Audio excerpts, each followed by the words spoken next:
The 1990 World Cup was more than just a festival of sport. Its theme song was an operatic aria, of all things, which didn't merely sell in its millions, but helped advance the fame of three football-crazy tenors.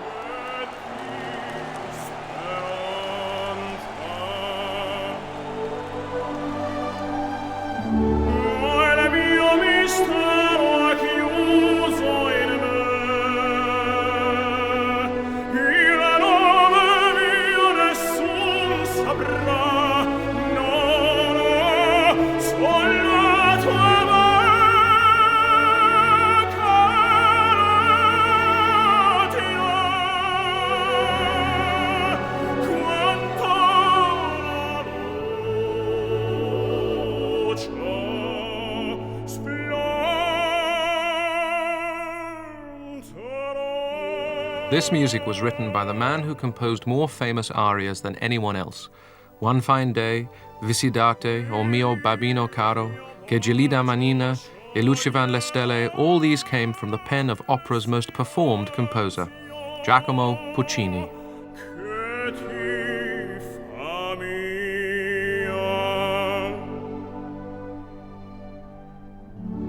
I think Puccini is a great composer. He's got everything that you'd want to hear in music. It's something very special. The music has a meaning, a message, and I think you can get audiences coming to listen to Puccini who've perhaps never heard any of his music before, who will be deeply moved first time round. He is a master dramatist. There's no doubt about that. A musical dramatist on a par with Mozart. It just goes straight to your heart, his music, and to your, sort of dreaming emotions, and not really to the mind like a Mozart would, or even a Strauss. That is human feelings, 100%. There's nothing that cannot be possible in Puccini.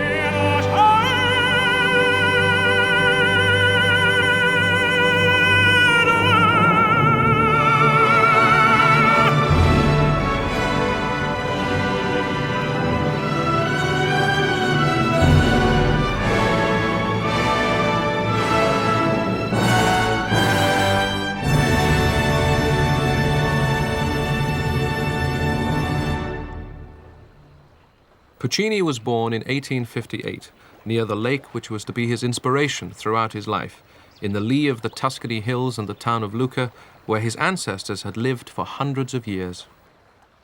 He was the fifth generation of organists and composers who dominated the life of Lucca for something like 150 years.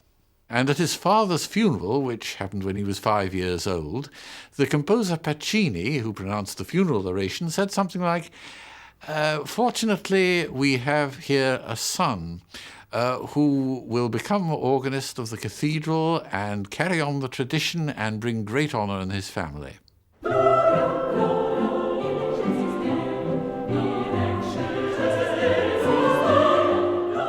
Lucca was a staunchly religious town, but it ran thin on Christian charity. With his father dead, Puccini's family struggled. Young Giacomo lived in a modest apartment in Via di Poggio in the shadow of the church where his father had been organist. But brought up by his mother and 4 sisters, he was a spoilt and indisciplined child, often playing truant to go off with his friends.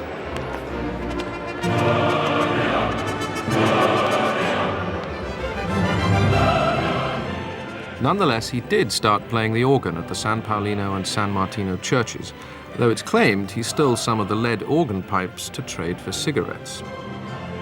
But outside the church, there was more music to be heard in nearby Pisa than in Lucca, as actor and Puccini opera producer Simon Callow discovered. Lucca was by no means a backwater. It's a city of some personal réclame and great history, and indeed lots of historical interest and lots of life going on there. There was an opera house in Lucca, the Teatro del Giglio, and they had short seasons in the spring, so we could have seen opera without having to hike the hills to Pisa. But hike to Pisa he did, all 20 kilometers, when he was 17 years old. The reason? A new masterpiece by Italy's national composer Verdi was to be given its local premiere. The story goes that he had no money and no ticket, but that was no obstacle. He just bluffed his way in.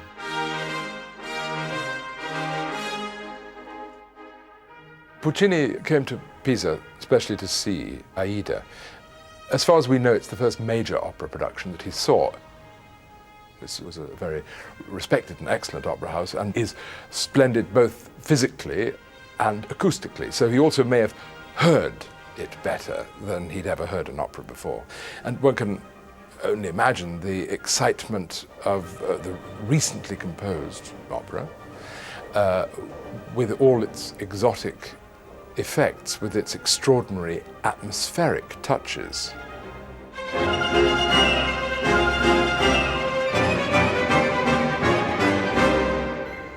The 1870s and the 1880s were very much the era of grand Italian opera.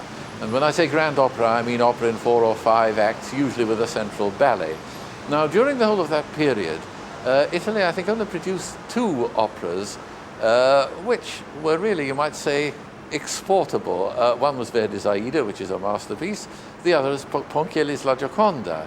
A critic said of the other grand operas that were produced at that time that they tended to drive out of the theatre in the second act everybody who hadn't fallen fast asleep in the first. Un giovane musicista che andava a sentire l'Aida avvertiva come un mondo nuovo che arrivava, che non era più il vecchio mondo del melodramma a numeri, a pezzi staccati che lui era abituato ad ascoltare.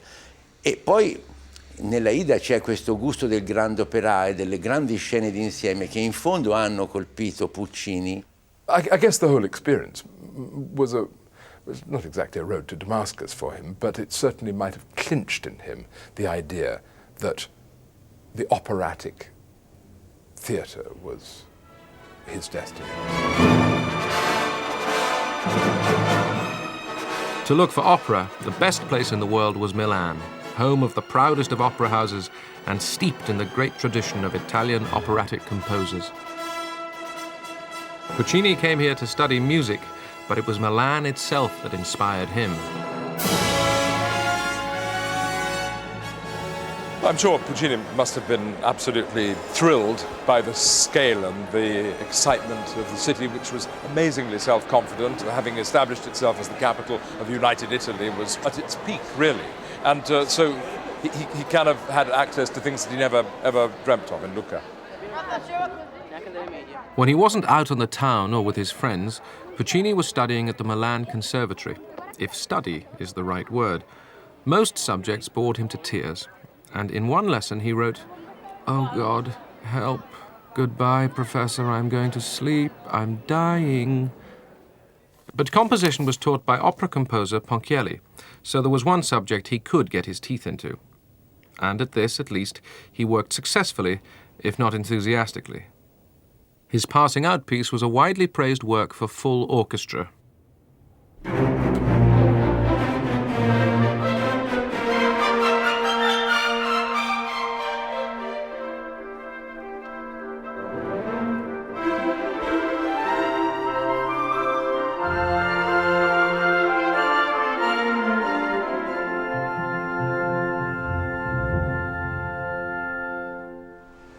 What the critics all said when that was performed was, here is a man with a specifically symphonic talent. And indeed, when he actually set to work in his very first opera, which was admitted for a competition, he didn't win the first prize, he didn't even get an honorable mention. It was called Le Villi. But there, he said, when the libretto was offered to him, he wrote to his mother and said, I think this will do for me very well because it requires a certain amount of symphonic description, which is something which I think I excel in. In fact, music publisher Giulio Ricordi picked up Le Villi, and at his first attempt, aged 26, Puccini achieved a moderate success. O sommo iddio del mio cammino, o sommo iddio del mio destino, questa è la meta. Che il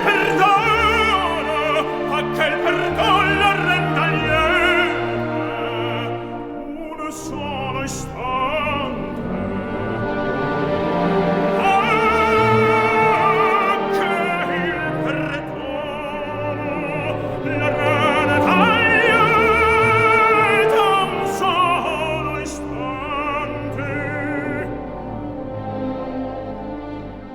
Not surprisingly for a first effort, Puccini's music carried echoes of the great tradition of Italian opera.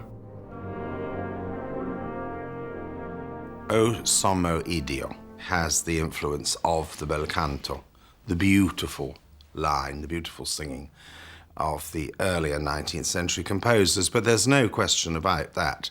From Bellini to Puccini, what makes a great composer, or any great artist, is that you know that this is his fingerprint, this is his sound, unique to him. I think Puccini was open to being a part of his musical world and listening to performances, but he was very true to his own romantic and his own stylistic sound from the very beginning, actually. You know, we do the Villi aria, and we do Nessun dorma, and there's that Yam Babi or Yes dorma, and so that it always is flowing and always giving of the soul, giving of the heart.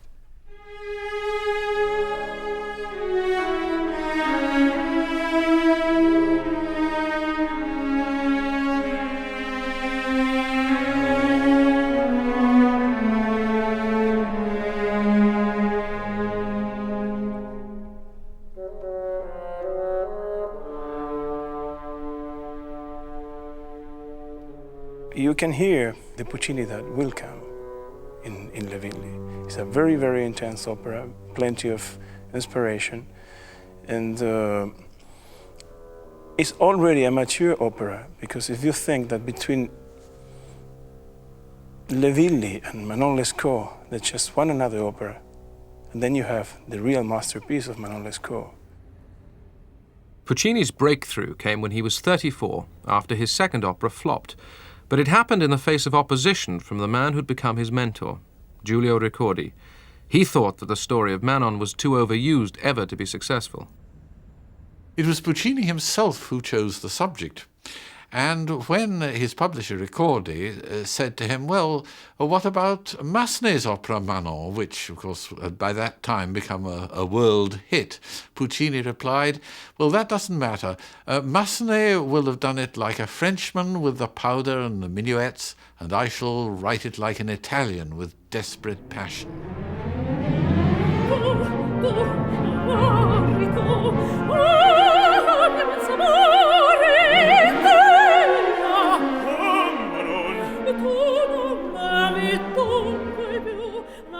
Manon Lescaut was an immediate success with the critics and public alike, partly because of the passionate emotion of the music.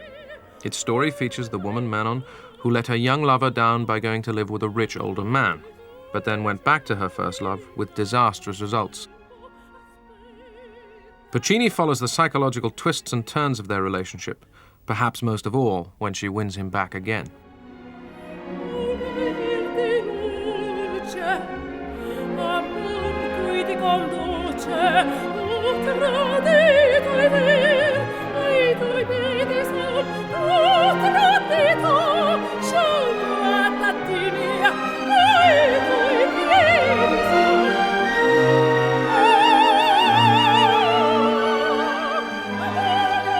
It's wonderful to see in the Manon Lescaut where she's saying, you know, yes, I've been bad, yes, I've done this, yes, I did that, yes, I did this, but please, hear me. Do you know what I mean? And that, you know, is perfectly musically, emotionally, you know, spoken out with every instrument and every feeling. He seemed to have had a great sense of acting in his music. O tanto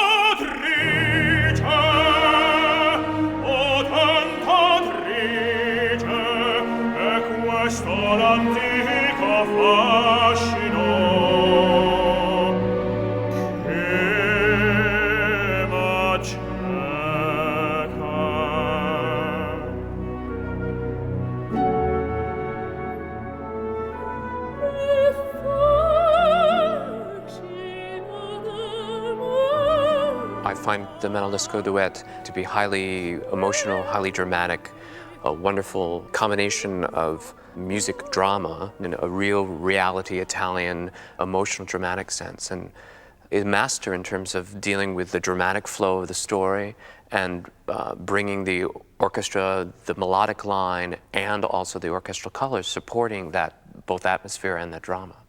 The sense of the theater, the sense of a picture, the sense of just how long a thing ought to go on. He had a very sharp sense and would add a 5 or 6 measures here, or cut them out there, or rearrange the effect. He was particularly impressed with how an act ought to end, the kind of stage picture that he wanted to leave in some. And he got that, some of that, I think, from Verdi. Io penso che per quel che riguarda la struttura teatrale, le strutture teatrali, l'ultimo Verdi sia stato per lui abbastanza importante, l'ultimo Verdi. Ma c'è una suggestione di tipo più musicale che credo sia una suggestione che nasce da una sorta di traduzione in italiano delle emozioni che lui ha provato da giovanotto conoscendo Wagner.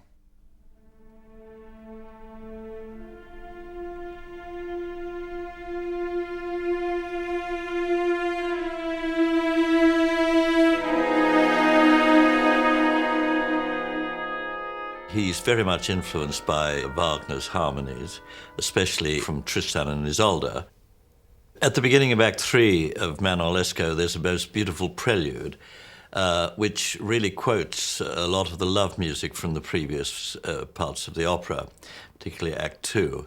And it's extremely influenced by Wagner's Tristan.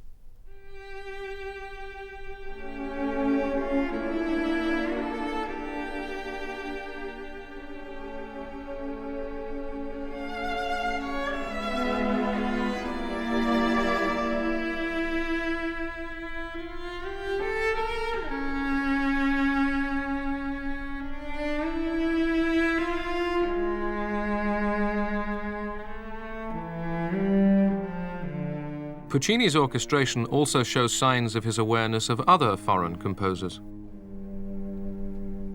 Per quel che riguarda la strumentazione, è certo che lui conosce i francesi molto bene ed è attratto dalle stesse cose che i francesi suggeriscono, io direi soprattutto da Bizet. Il secondo atto della Bohème non sarebbe pensabile se non si sapesse che Puccini alla Scala, dal loggione della Scala, ha sentito la Carmen che lo sconvolse addirittura. It was a contemporary masterpiece which wasn't a grand opera. It wasn't period. It was about ordinary people, ordinary everyday people. But at the same time it had enormous elegance. Real people, real lives, real emotions, a revolutionary idea in opera, and Puccini took it up enthusiastically. He was now well off, but never forgot the hand-to-mouth years of his student life in Milan, and used these memories as the real-life raw material for his next opera. La Bohème features a group of impoverished young friends, including the seamstress Mimi, whose love affair with the poet Rodolfo is tragically cut short by consumption.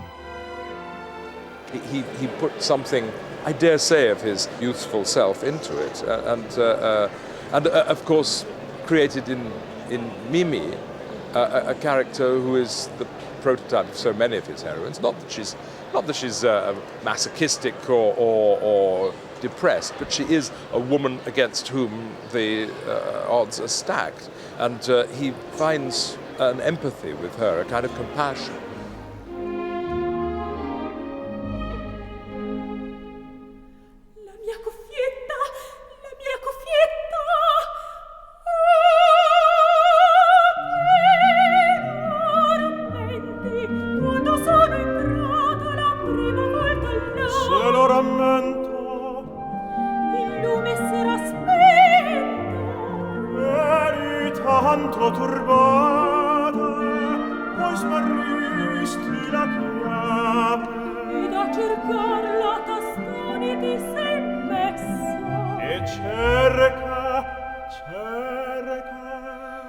Mio bel signorina,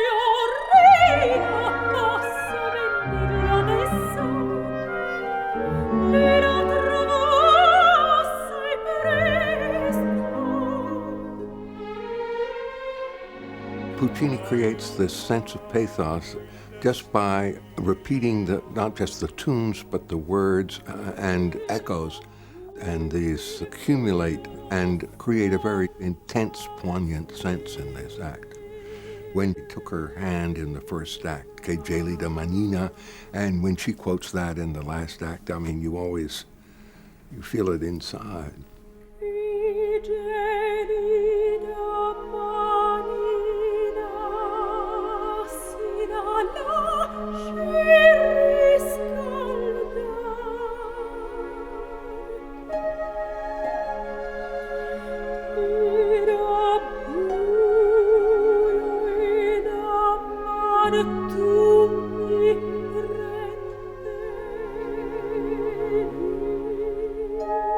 He broke down when he wrote The Death of Mimi, and he said, I've just seen my child die. And yet, not long after that, he was out with his friends drinking and celebrating. Well, that's the two sides of the character. There was certainly a bohemian side to Puccini's character.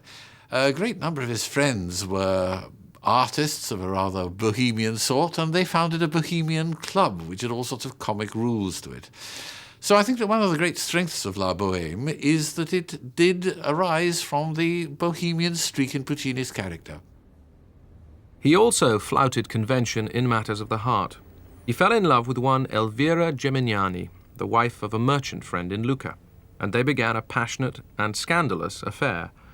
She eloped with him in 1884, and they eventually moved to the nearby village of Torre del Lago.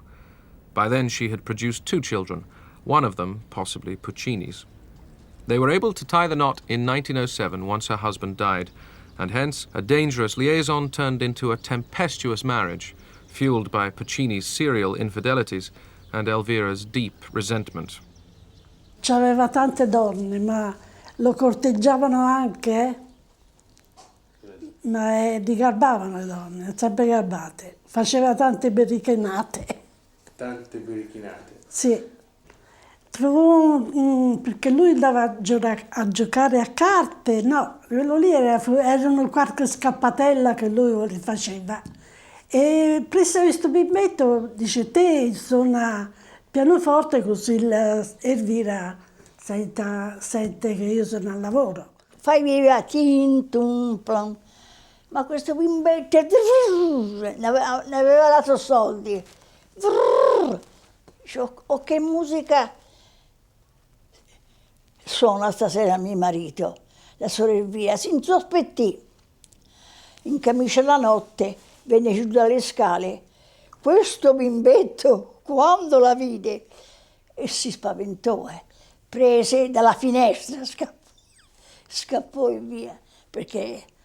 E qualche donna, scappatelli, faceva gli scappatelli, e a lei menteva le bugie, ma lei poi se ne accorse. L'Elvira era gelosa. L'Elvira era gelosa, in certe scene faceva la fine del mondo. A strong and jealous woman must have played on Puccini's mind, for those were exactly the qualities of the main character in his next opera, Tosca. Puccini based it on a tragedy by the French playwright Sardou, and wrote it as a violent story of jealous passion and hopeless love, common themes in Puccini's operas. Tosca is in love with the painter Cavaradossi, but also desired by the evil Scarpia, who tries to blackmail her into bed by threatening her lover's life.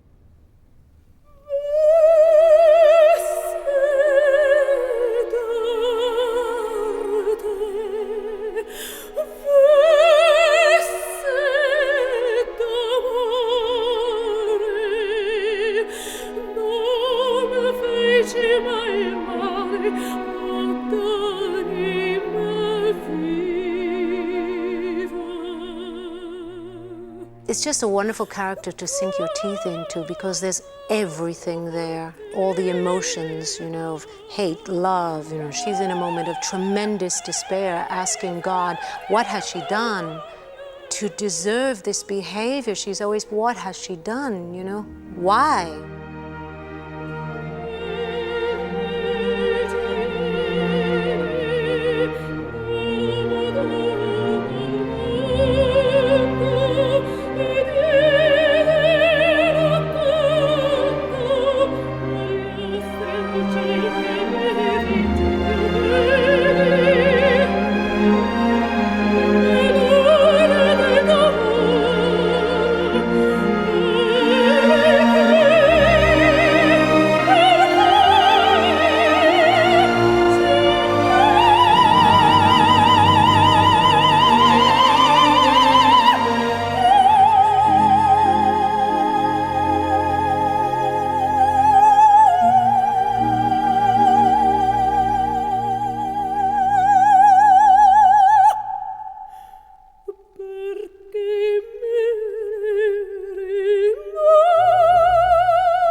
Tosca premiered in Rome in 1900, and although the public loved it, several critics loathed it.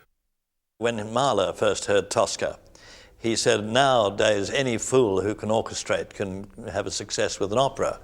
I mean, he obviously regarded Tosca as the height of vulgarity, the same as later Professor Joseph Kerman said that Tosca was a shabby little shocker. German critics have a way of being quite dismissive of non-German music, and some rather influential German critics had thought they had disposed of Puccini. And it was really only about 30 years ago that I think Puccini really became sort of academically respectable. Very, very few conductors dislike Puccini. Very few singers do. Even people who've just played the piano for Puccini operas for rehearsals, they come away absolutely convinced that here is a musician of no mean order. And after all, people like Schoenberg and Berg and Ravel, they admired Puccini right from the start. Puccini è famoso perché è riuscito a lasciare alcune tracce memorizzabili. Però secondo me Puccini è grande perché, pur usando queste tracce memorizzabili, ha un'idea dell'opera, direi, omogenea, sinfonizzante. Pensi l'Ocean le stelle nella Tosca, insomma, se non ci fosse il clarinetto di mezzo, questo l'Ocean le stelle avrebbe tutto un altro significato.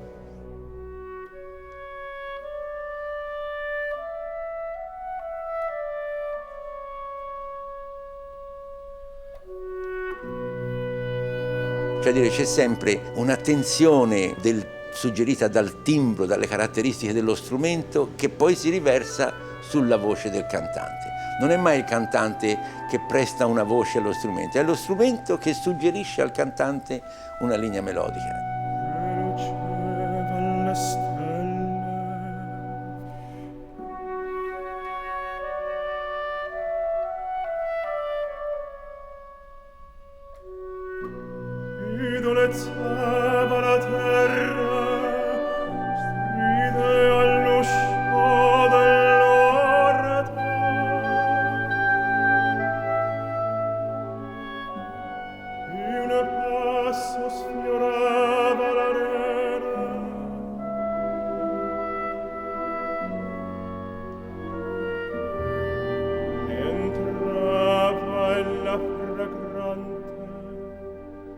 Puccini, non c'è dubbio, è un grande inventore di melodie, ma non bisogna dimenticarsi che le melodie di Puccini nascono prima in orchestra e poi vanno a finire in palcoscenico. E questo è un fatto, direi, modernissimo rispetto anche ai coetanei di Puccini.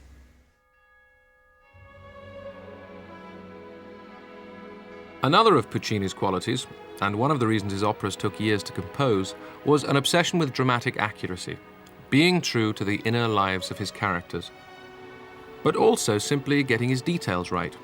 Tosca is partly set in the Castel Sant'Angelo in Rome, so he went there. He was very careful actually to do what you might call field research and to come up to where we're standing and listen to the effect of the dawn bells. And the result is a wonderful campanological symphony, you might say.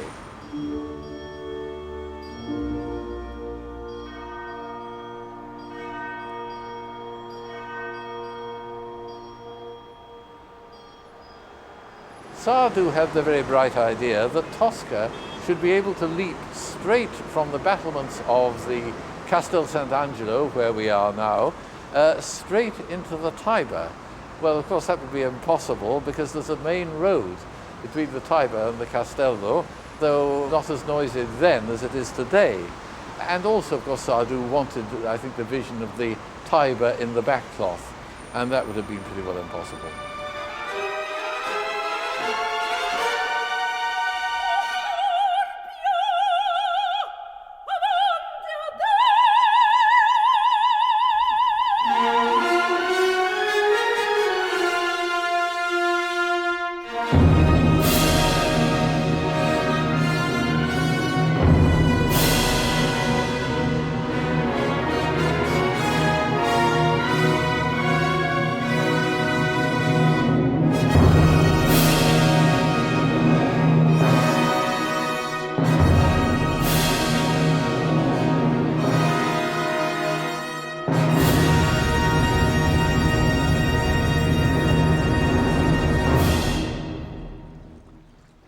Tosca was the first opera partly written in a new villa Puccini had built, especially for him, in Torre del Lago, right on the shore of Lake Massachusetts.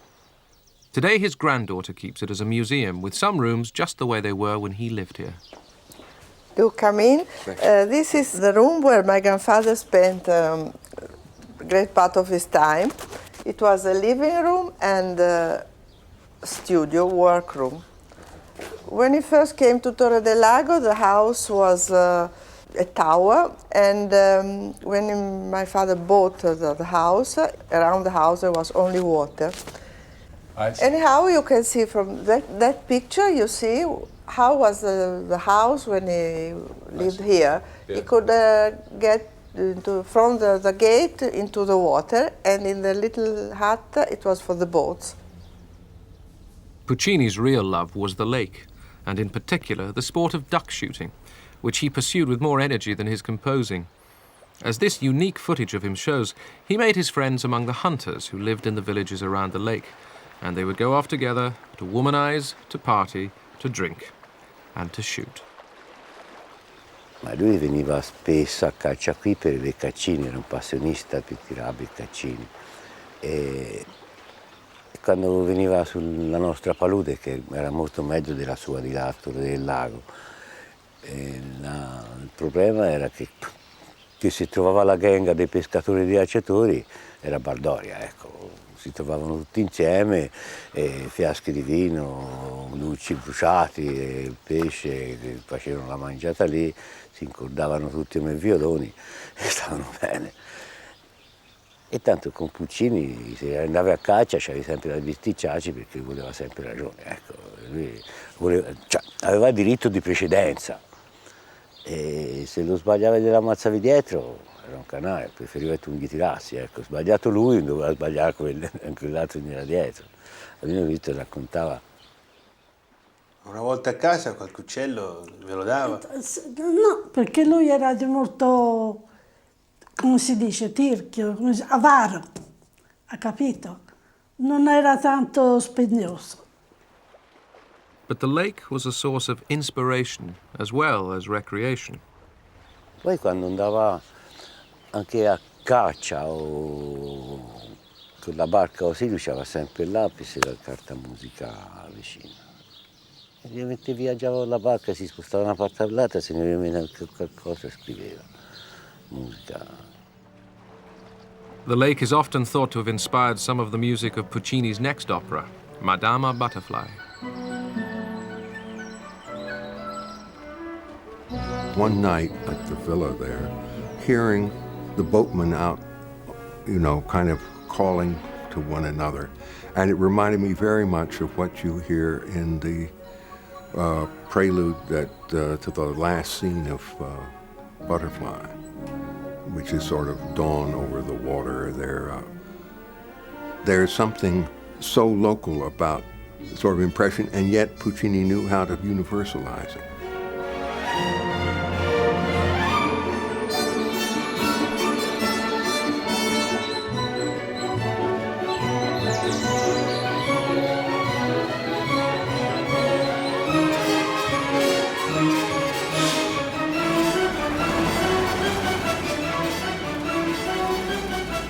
Today, the local composer has given his name to the village, and every summer, a festival of operas is held in a specially built arena by the lakeside of what is now the resort of Torre del Lago Puccini. There seems to be a particular piquancy to hearing his music in the location that inspired it.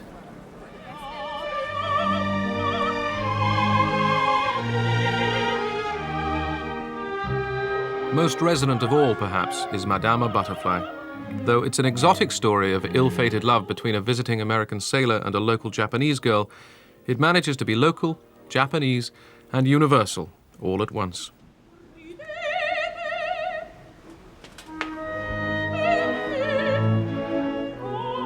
Seeing it here by the lakeside and knowing that this work where Puccini was composing is a very special thing. He has something special because he was born here very close to my town, and so I feel him very, very much more than others. This is where he used to live and where he, inspired, I know he never went to Japan, so makes it more special because of that.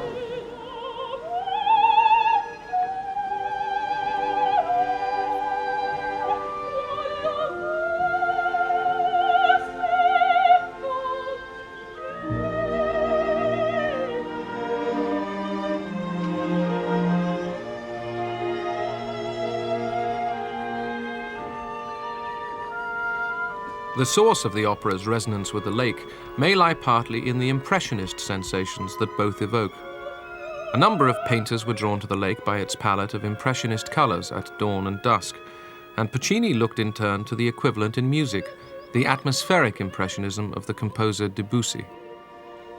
L'emozione di un certo mondo vago, di nuage, insomma, alla Debussy, esiste, però non è Debussy, perché esiste una pulsione di tipo drammaturgico che è diversa ovviamente da quella di Debussy. Debussy really was the inventor of the whole tone scale.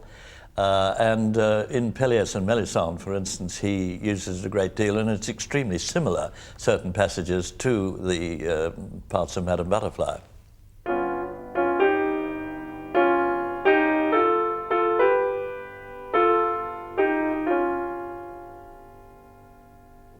And Puccini uses it, as I say, for an exotic effect in Madame Butterfly.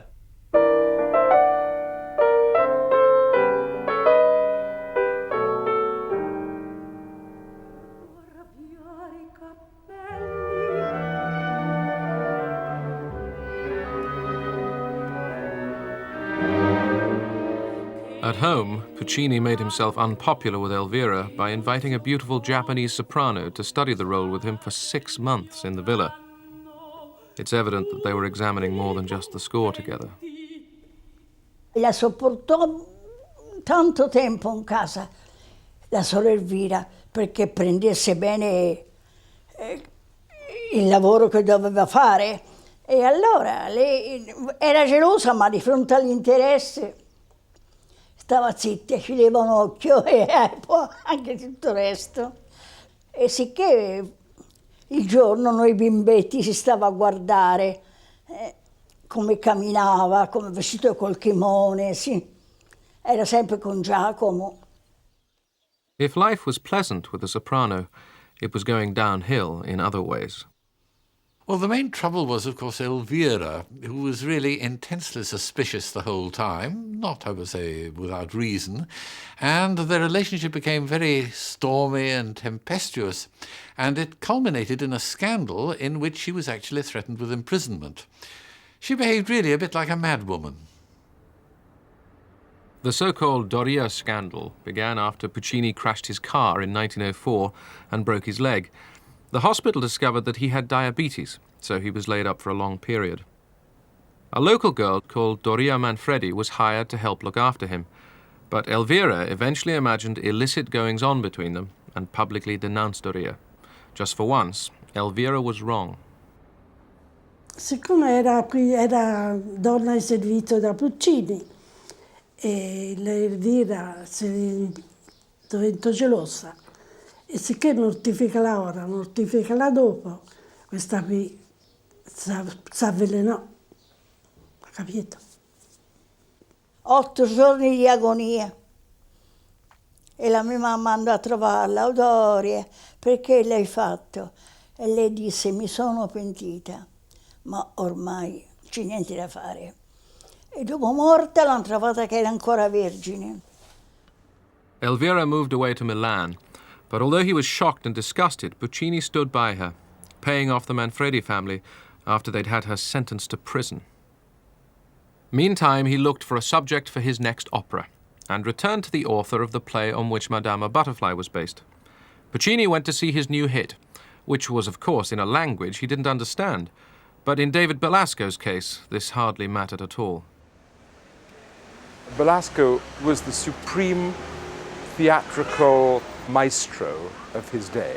His famous trick as a dramatist was scenes without words, which could go on sometimes for a quarter of an hour. But what he did above all was to experiment with theatrical texture, with situation and with atmosphere. So, of course, Puccini had found his man. That was exactly who he was looking for and what he was looking for. Puccini, who worked on the principle that opera plots should be visually self-explanatory, set to work with Belasco, the man who relied on visual effects rather than dialogue. The result was Puccini's La Fanciulla del West, another opera set in an exotic landscape of the imagination, never visited by Puccini, this time the wild west of the gold rush. I think Europe has always had this curious fascination with the United States as a place of renewal and unlimited space and the romance of the West and the desert and the wilderness. And you certainly get that in Fanciulla. It was a completely new type of exoticism. Puccini's imagination was so often stimulated visually, and the vision of the vast Californian forests certainly goaded his imagination. La Fanciulla del West is another story of jealous love bringing down a hero, who is this time to be lynched by a mob led by his rival. He asks that his girl should never find out how he is to meet his end.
When it opened at the Metropolitan Opera in New York in 1910, La Fanciulla del West broke box office records.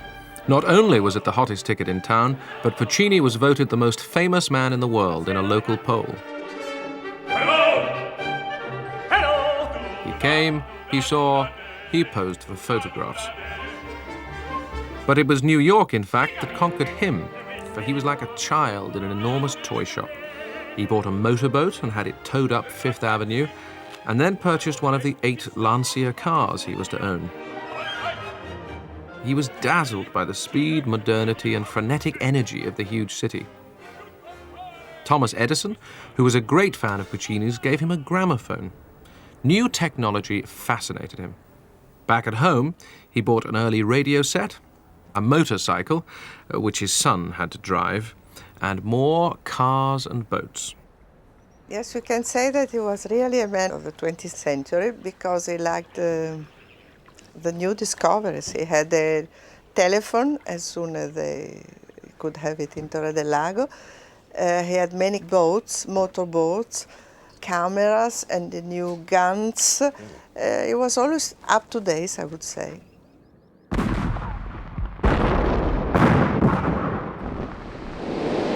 But the 20th century also saw the invention of new and more destructive guns.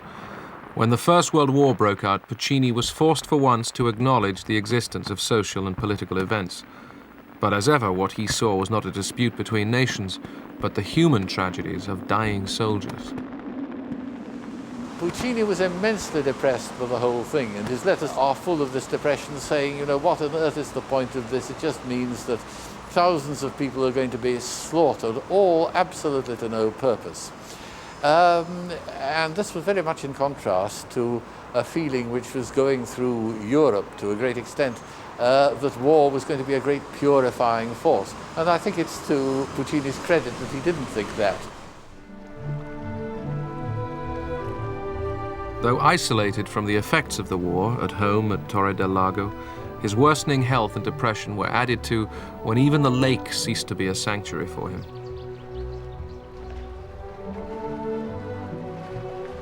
He had to leave the lake. There was during the war, there was some kind of a peat factory or something, and great smells and smoke, and he found it unendurable. He was very sensitive to impressions. But I think if you live in an environment that you really like, it and see it in all sorts of different atmospheres and times of day, it becomes a sort of a part of you. His final and perhaps his finest evocation of water comes at the opening of his 1918 opera Il Tabarro, which is set on a river barge.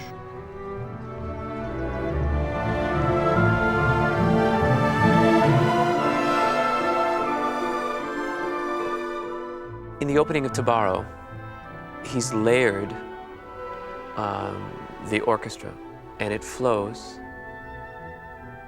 and it goes in beats of 4, sometimes in 3, has swells of woodwind and brass cord colors that are added, and there's constantly this flow. The river is going by. You hear in the basses, and on top of it is the flow of the river, the ongoing of the boat's life down the river.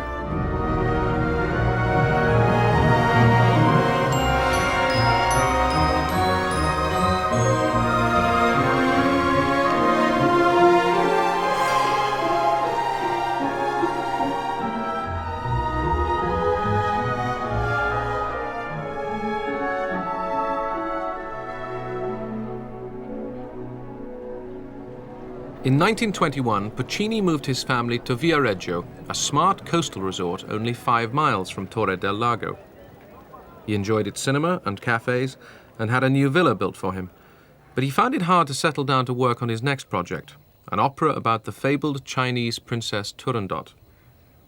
He had seen the work of Schoenberg and Stravinsky, and echoes of their new harmonies and techniques were feeding into his composing style.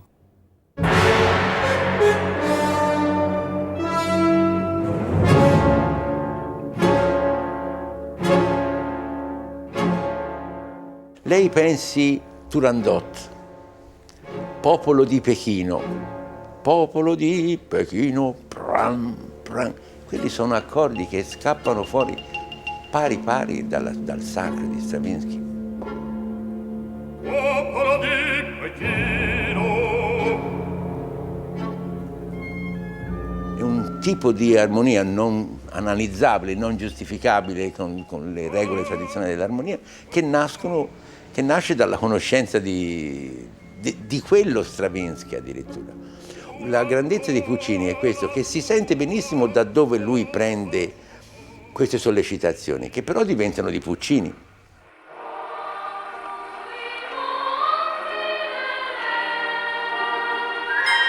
Puccini was also as thorough as ever in his research, as he waited impatiently for an adequate libretto.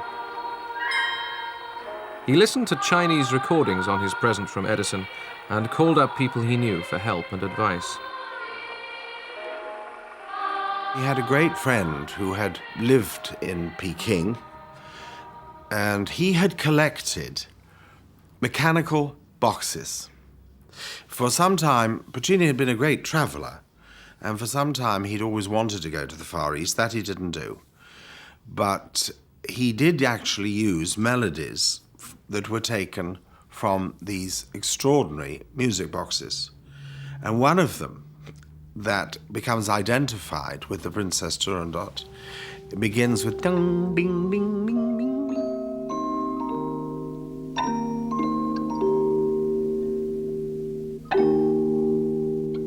It's extraordinary how that is developed into this tremendous melody.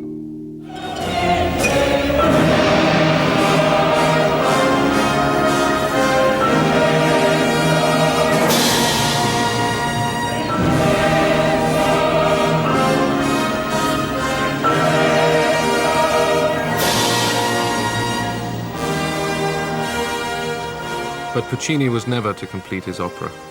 In 1924, he was diagnosed as having cancer of the throat, probably caused by his constant smoking. He went to a Brussels clinic for surgery.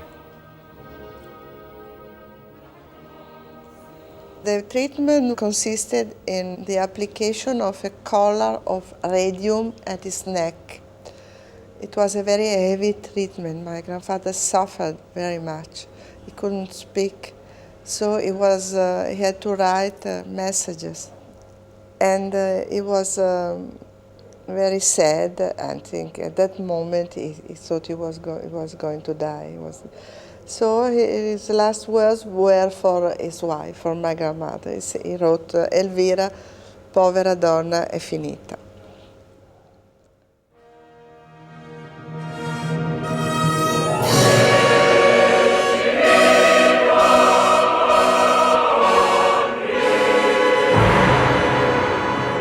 Giacomo Puccini died on November 29, 1924 in Brussels. He was 65. Elvira survived him by 6 years. The Belgians gave him a state funeral.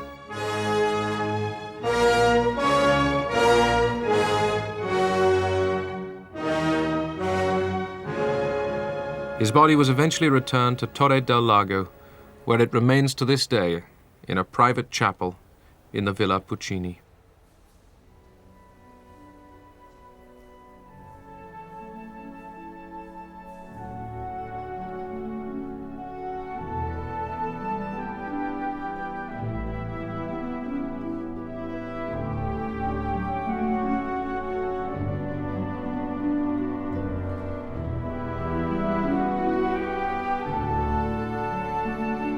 With Puccini, a whole generation, a whole operatic tradition came to an end.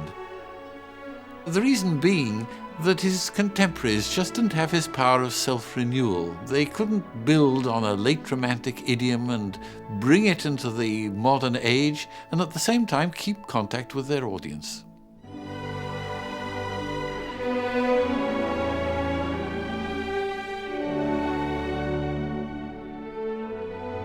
Many composers have been influenced by his general approach to opera, that is, his reliance that the music must fit the drama, and that in some respects the drama comes before the music.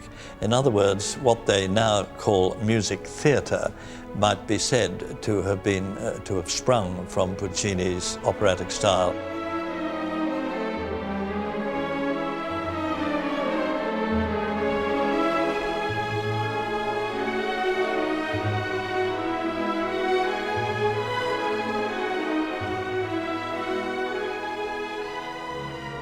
He was one of the people who started what we think of as modern music, certainly modern popular music. And it sounds, when one puts it that as if he was a prophet. But as so often happens with pioneers, is that they simply set the tone for what becomes the prevailing feeling of the music of a given period.